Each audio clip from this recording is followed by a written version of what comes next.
గతం మరచి నవ్వుతూ కాలాన్ని వెళ్లదీస్తున్న ఈ అభాగ్యుడి పేరు కొండల్. ఉంగరాల వ్యాపారం చేసుకునే కుటుంబానికి చెందిన కొండల్ను విధి చిన్నచూపు చూసింది. దిక్కుమొక్కులేక కాటికై చూసే ప్రాణం.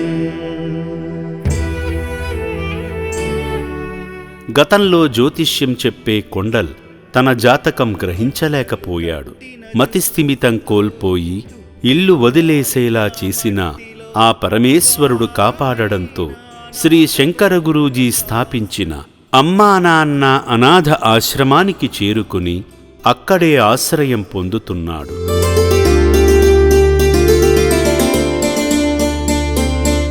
ఆశ్రమంలోని హాస్పిటల్లో చికిత్స తీసుకోవడంతో మామూలు మనిషిగా మారాడు.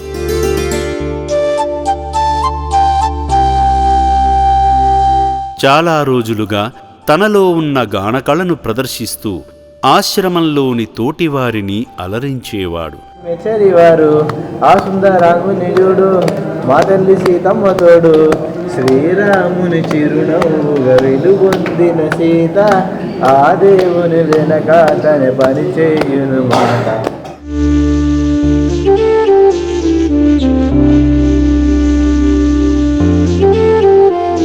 ఇటీవల తన చిరునామా చెప్పడంతో శ్రీ శంకర గురూజీ సూచనలతో ఆశ్రమ సిబ్బంది కొండల్ను కుటుంబానికి అప్పగించేందుకు బయలుదేరారు.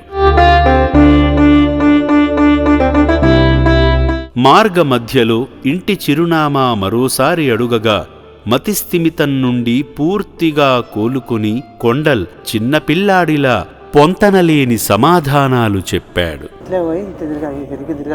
కళ్ళు దుకాణంలోకి వస్తుంది, ఆ కళ్ళు దుకాణం పక్క పూట పడిపోతే అయిపోతాం. మోతినగర్ రోడ్ ఇదే. చివరికి మహబూబ్ నగర్లోని మోతీనగర్లో తన వాళ్లు ఉంటారని చెప్పడంతో చాలా ఏళ్లుగా ఇల్లు వదిలి రావడం వల్లనో ఏమో ఇల్లు గుర్తుపట్టలేకపోయాడు. వెతికి వెతికి ఎట్టకేలకు ఇంటికి తీసుకువెళ్ళాడు. తీరా ఇంటికి తాళం వేసి ఉండటంతో చుట్టుపక్కల వాళ్లను అడిగారు సిబ్బంది.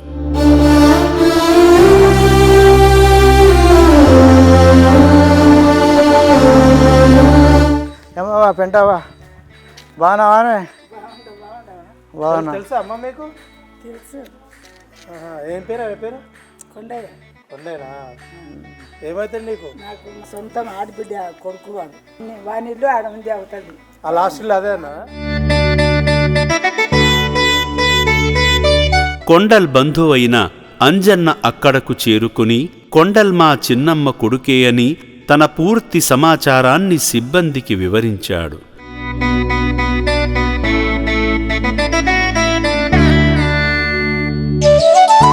అయినవాళ్లు దేశాలు పోయారని, వీడు మతిపోయి ఇల్లు వదిలిపోయాడు, ఇన్నాళ్లుగా రాకపోయేసరికి కరోనా టైంలో చనిపోయాడనుకున్నామని, ఇక లేడని అనుకున్న వాడిని దేవుడులా తీసుకువచ్చారని అన్నారు.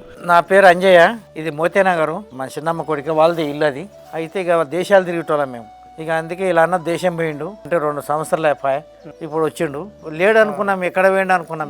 ఇక ఎక్కడ పోయిండో కర్ణ వచ్చిండు కదా నాయన, ఆ కర్ణలో పోయిండేమో అనుకున్నాము. దేవుని దయాలకు పట్టుకొచ్చారు. మేలు గాని మీకు జయం గాని.